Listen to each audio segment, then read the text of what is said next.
Hidden Gem, kalimat yang paling tepat buat deskripsiin desa Sirakawago ini. Di lembah yang dikelilingin pegunungan, di mana salju tebal selalu turun sepanjang musim dingin, berdiri suatu desa tradisional hingga saat ini. Sirakawago ini terkenal dengan bentuk rumah adat mereka yang unik sekaligus canggih yang bikin mereka bisa tinggal di daerah ekstrim ini. Yuk ikut aku jalan-jalan di desa Sirakawago. Sirakawago ini baru bisa diakses oleh orang luar itu sejak tahun 1950. Nah makanya buat kalian yang berekspektasi ke sini mau naik kereta atau Shinkansen itu nggak bakal bisa. Satu-satunya transportasi umum yang kalian bisa andalin adalah bis.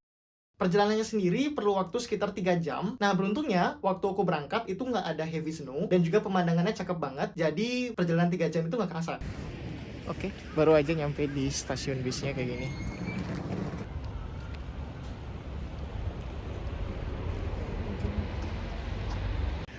Rumahnya udah kelihatan tuh kayak gitu. Mari kita menuju ke sana. Licin.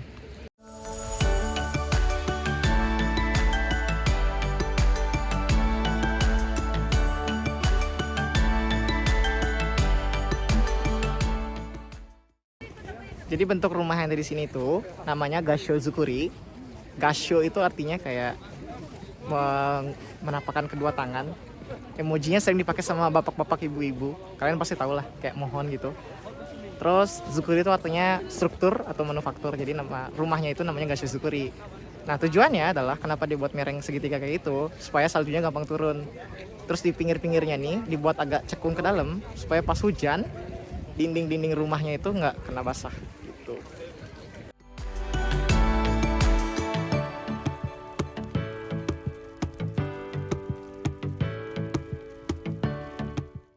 Oke, sekarang kita lagi menuju ke observatory deck-nya Sirakawago.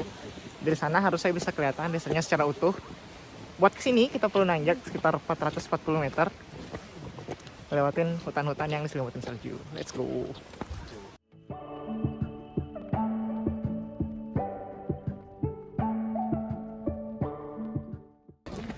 Setelah mendaki 10 menit, karena kita sampai di puncak tempat observatory. Ini dia desa paling indah di Jepang.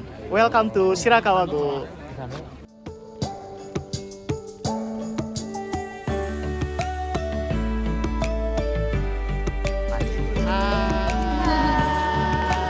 Oke, habis dari observatory sekarang kita mau cari makan. Ini bukan sih? Ya, yang ada Hida Beef tulisannya, Hida Beef. Mana itu bukan? Oh gila, ini tuh dingin sebenarnya, cuman tadi itu ada matahari sebelum terhalang, jadi nggak begitu dingin banget, masih hangat-hangat gitu.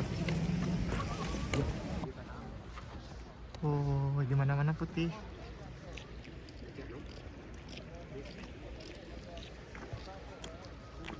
Salju. Dan saljunya makin deras. Gak susah kelihatan kamera sih. Wow, dingin. Kelihatan nggak? Tuh tipis-tipis. Datangnya dari arah kiri sih.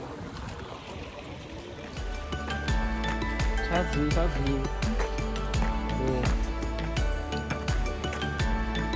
Wow, dingin sekali.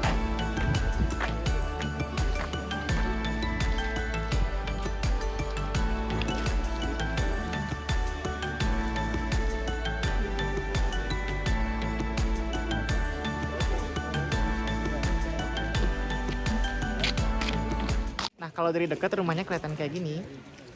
Tuh. Ini ada ala-ala pohon-pohon Natal gitu juga. Oke. Nah di beberapa rumah tuh ada notice kayak gitu nih, kayak gini. Dimana kita tuh kalau misalnya lagi badai salju nggak boleh berdiri di dekat atapnya karena saljunya bakal turun ke bawah, takut ketimpa gitu.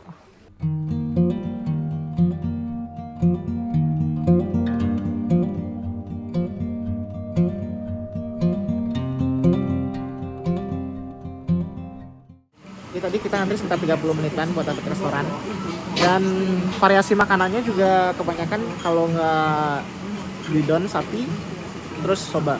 Sekarang kita masuk ke restoran soba, lagi menunggu makanan.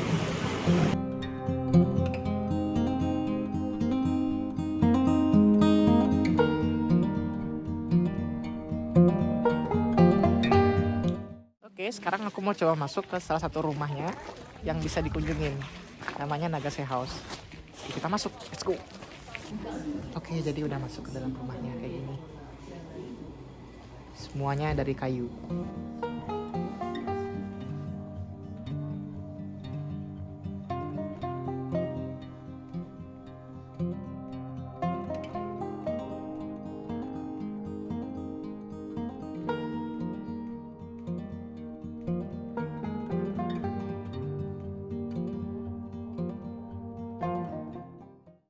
Oke, jadi ini tampaknya lantai paling atas dari dalam rumahnya. Kelihatannya fondasi-fondasinya itu. Ya, gini. Ini jeraminya di luar. Dan ini tuh dingin. Berembun. Ini cahaya datangnya dari sini. Jadi nanti kalau misalnya sore gitu, lampunya kan nyala di dalam nih, kan di luar gelap. Jadi di sini tuh kayak lentera gitu, kelihatan dari luar. Dan bakal cantik banget kalau malam. Ya, jadi ini deg-degan ya guys ya.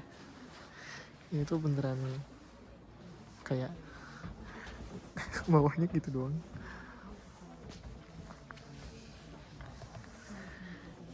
Oh, ini hasil kerja mereka. Ini struktur dari atapnya kalau dari dekat. Kayak gitu strukturnya. Wow, sederhana banget. Pakai tali dan simpul-simpul gitu tapi kuat. Wow. Ada alatan nun, mirip kayak di Bali.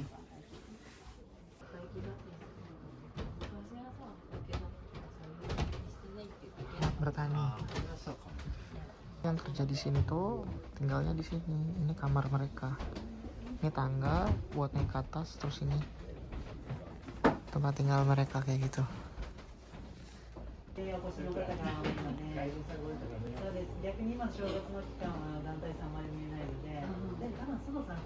Di atap itu ada banyak hal yang terjadi, bahkan ada 3 tingkat harusnya. Karena mereka memaksimalkan ruangnya dengan baik.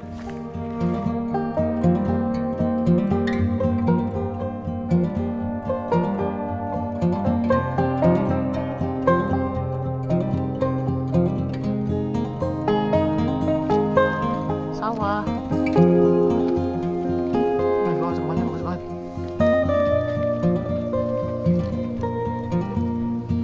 Ada hijau di tengah salju. Pandangannya cukup langka. Biasanya udah pada habis semua tuh.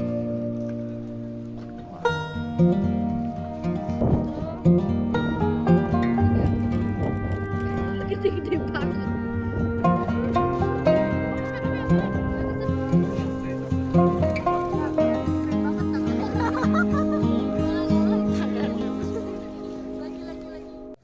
Nah, buat kalian yang jalan-jalan ke sini, salah satu rekomendasi oleh-oleh dari aku adalah puding.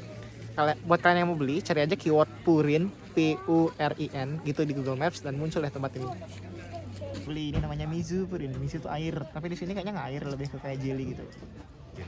460 yen. Ini tuh puding yang memenangkan juara 3 dalam kontes puding terenak di Jepang tahun lalu, guys. Mantap. Wow, ada ikan. Pokoknya ikan. Itu kayak lili nggak sih? Tapi dia nggak pakai kumis. Lele nggak pakai kumis. Wow, ini selo ikan, ada ikan di selokan. Muncul. Ada ikan di selokan.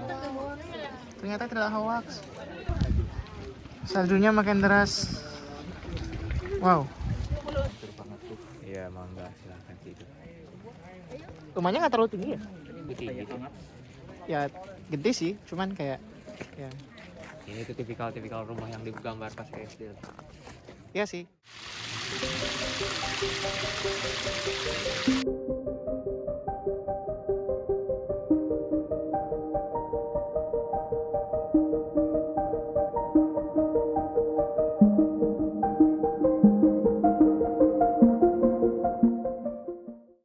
Ya itu pegunungannya, pemandangannya bagus banget. Ada yang masih hijau, ada yang udah mulai putih, terus ada yang bener-bener putih nggak kelihatan. Wow. Keren. Oke, jadi aku kesininya tuh di tanggal 1 Januari 2024 ya. Selamat tahun baru buat kalian. Semoga tahun 2024 itu adalah jadi tahun terbaik buat kalian semua yang nonton. Karena ini 1 Januari, entah itu tempat makan, restoran, coffee shop dan lain-lain yang tutup karena mereka libur dulu, dan kebanyakan bakal buka lagi tanggal 3. Jadi ya kalau yang kalian lihat ini kayak rumah ya, rumah-rumah ini tuh sebenarnya punya atraksi mereka sendiri-sendiri gitu, tapi tutup. Seperti yang udah aku sebutin juga tadi sedikit di video, target kita hari itu adalah stay sampai sunset supaya kita bisa ambil foto di mana rumah-rumah tradisional yang ada di Shirakawa-go itu bercahaya gitu. Nah, karena kita terlalu cepat ngelilingin satu desanya, jadi kita masih punya cukup waktu kosong sebelum sunset. Karena kita orang Indonesia, jadi yang kita lakukan adalah berperang salju.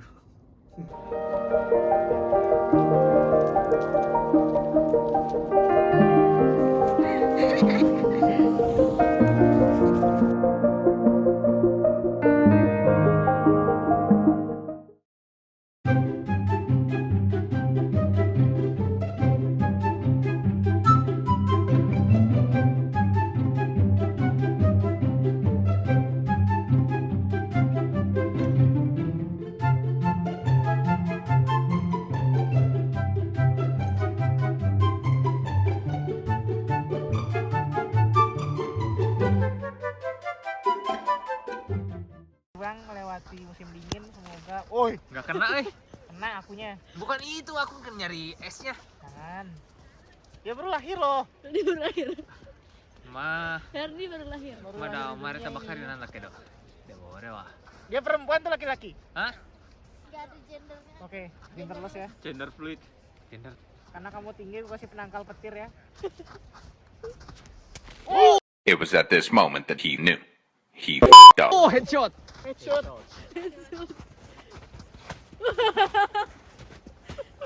Aduh, masuk mulutku semua dong.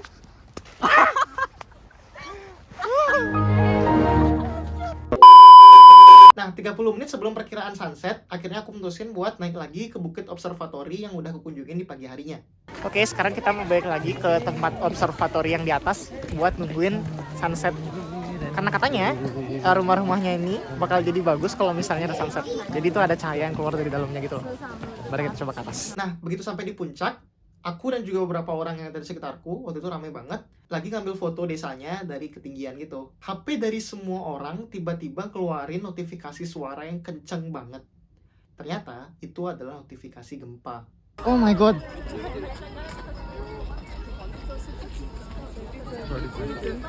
Gila, kenceng banget. Aduh.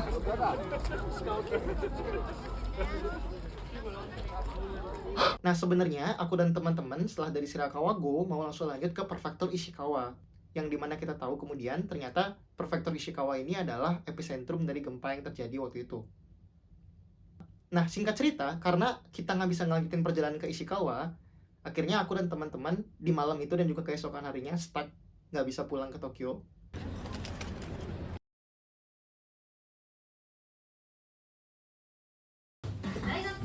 Setelah kita berakhir sampai jam 5 pagi terbang di karaoke. Jam 6. Oh ya, jam 6. Sekarang jam 11-an, berarti ada 7 jam yang harus kita habiskan di sini dengan penyanyi. Harusnya kota ini tuh dilewatin Shinkansen. Cuman sampai sekarang masih belum ada info Shinkansennya bakal telatnya sampai seberapa lama. Katanya tuh sampai jam 12 aja sih. Jadi ya sekarang aku cuma bisa mengandalkan harapan itu. Tahu cerita kronologi lengkapnya, aku kejebak di sana. Aku udah buat videonya di TikTok aku yang linknya dari bawah. So ya, agak sedih sih endingnya diakhiri dengan gempa, tapi nggak apa-apa. Yang penting semoga video hari ini bermanfaat buat kalian yang mungkin mau kesini.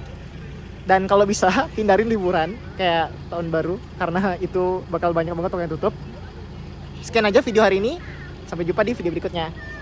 Bye-bye.